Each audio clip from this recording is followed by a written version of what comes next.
दोस्तों नमस्कार। Colonel Ajay, CEO Ajay astro money group first global astro finance digital channel से आपसे मुखातिब होता हूं। आज 26 नवंबर सन 2025 बुधवार। दोस्तों खबर निकल के आ रही कि पाम ऑयल के मलेशियन बाजारों में मजबूती दर्ज हो रही है, लेकिन ये भी ध्यान रखने वाली बात यह है कि ऊपरी स्तरों से बहुत शानदार तेजी थी, लेकिन उसके बाद थोड़ी कमजोरी देखी गई। और जानिए रिपोर्ट विस्तार से। दोस्तों बुधवार 26 नवंबर मलेशियन पाम ऑयल फ्यूचर बुधवार को हल्की मजबूती के साथ बंद होने के समाचार हैं, लेकिन ऊपरी शुरुआत में इसमें तेजी देखी गई, लेकिन ऊपरी स्तर पर कुछ नरमी आई, लेकिन कुल मिला के पॉजिटिव रुख देखा गया। सेशन यानी दिन के आखिरी हिस्से में बाहरी बाजारों हालांकि गौरतलब है कि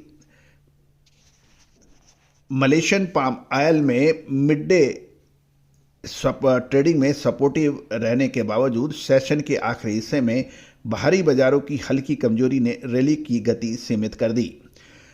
फरवरी 2026 कॉन्ट्रैक्ट दिन में 4040 रिंगेट के उच्चतम स्तर पर गया, लेकिन बंद होते समय ये 4022 रिंगेट यानी 32 रिंगेट प्लस पे बंद हुआ। जनवरी 2026 और मार्च 2026 यानी जनवरी 4011 रिंगेट 27 रिंगेट की तेजी और मार्च 4038 रिंगेट यानी 35 रिंगेट की तेजी पे बंद होने के समाचार हैं। बाहरी संकेत क्लोजिंग समय तक थोड़े नरम थे।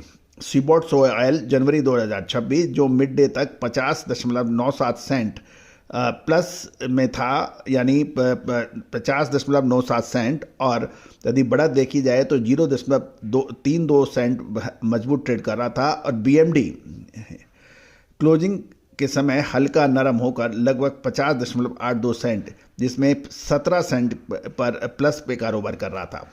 इसी तरह से WTI क्रूड भी मिड डे में $58.19, ये इसके अंदर मजबूती थी 0.24% से थोड़ा नीचे आकर $58 पर ट्रेड कर रहा था, और जिससे बायोडीजल संबंधित सपोर्ट कुछ कमजोर देखने को मिला। डलियन यानी चीन के वेज ऑयल बाजार में मिश्रित रुझान दिखा, जिसे DCE Dalian commodity exchange soya oil थोड़ा कमजोर होकर पाम ऑयल की, जबकि पॉमोलिन में हल्की बढ़त देखी गई। ये था मलेशिया और सीबॉट और चाइनीज बाजार की अपडेट।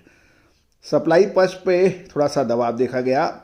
SPPOMA के 1 से 25 नवंबर अपडेट से संकेत मिला कि यील्ड में 3.34% बढ़ा, OER 0.41% ऊंचा रहा और उत्पादन 5.49% ऊपर था।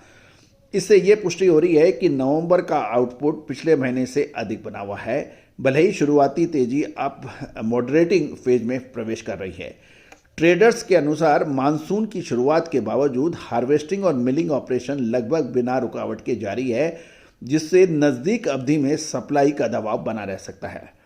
सुस्त एक्सपोर्ट के बीच महीने के अंत तक स्टॉक बढ़ने की आशंका अभी भी गई नहीं है। जहाँ तक डिमांड आउटलुक की बात करें, इस पे दबाव जारी है। इंडोनेशिया की B50 बायोडीजल नीति पर तकनीकी व्यवहारिकता यानी प्रैक्टिकलिटी और फंडिंग सपोर्ट को लेकर अभी भी अनिश्चितता है।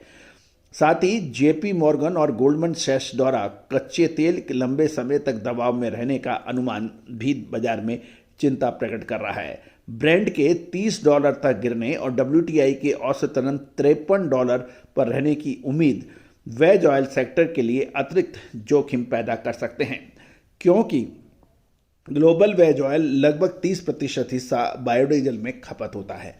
अतः कच्चे तेल के उतार चढ़ाव का असर खाद्य तेलों पर बहुत नज़दीक की दृष्टि से देखना उचित रहेगा। कुछ सपोर्टिंग संकेत भी सामने आए हैं। मलेशिया के उत्पादन क्षेत्र में एडवर्स वेदर कंडीशन विकसित हो रही है, जो आगामी दिनों में हार्वेस्टिंग और FFB मूवमेंट को प्रभावित कर सकती है। अगर मौसम संबंधी व्यवधान बढ़ते हैं तो सप्लाई पर असर पड़ सकता है, जो कीमतों को सहारा दे सकता है।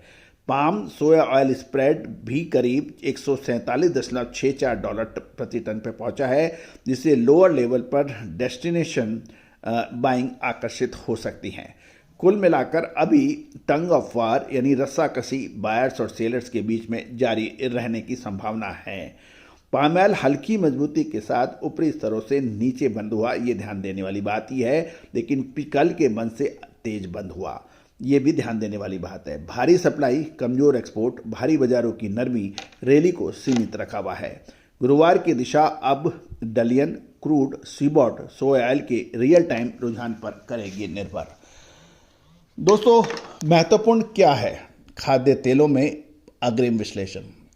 दोस्तों, बताते हुए बड़ी खुशी है, आज जब भी खाद्य तेलों की बात होती है, चाहे वो चाइना हो, मलेशिया हो, इंडोनेशिया हो, सिंगापुर हो या फिर नेपाल, पाकिस्तान, गल्फ कंट्री, भारतीय अनुसंधान पद्धति अब काफ़ी हद तक चारों तरफ अपनी कदम जमा चुकी है। फंडामेंटल और इंडियन सिस्टम ऑफ एनालिसिस अद्भुत चमत्कारी रिजल्ट प्रस्तुत करती है। खाद्य तेलों का अग्रिम विश्लेषण के लिए ये अब अपने सर्वोत्तम स्तर पर पहुंच चुकी है। आप भी इसका पूरा फायदा उठा सकते हैं। आज ही संपर्क करें, नंबर स्क्रीन पे दिए हुए हैं। हमारा डिस्क्लेमर्स भी बहुत ध्यान से पढ़ें, ये सभी जानकारियां रिसर्च व अनुसंधान के लिए है, किसी भी प्रकार की लाभ हानि की जिम्मेदारी हमारा चैनल नहीं लेता है। ये all the very best, good luck, happy trading. Sonakshi की रसोई में आज की स्पेशल गेस्ट है मौसमी चैटर्जी जी। ये जी नहीं, मौसमी आंटी। ओके आंटी मौसमी, तो आज आप क्या बनाएंगी? मैं क्यों बनाऊं? मैं तो गेस्ट हूँ, आप बनाओ, हम खाएंगे। एक्टिंग में तो हिट हो, अब खाना बनाओ सुपर हिट। ठाट से बनाऊंगी खाना, है ना द बेस्ट एवरीडे मसाला। आओ बनाते हैं मसालेदार छोले। छोले हर रोज के करी में एवरीडे मसाले, शाही बिरयानी में स्वाद का जायका। पटल पोस्तो और शुष्य इलिश भापा।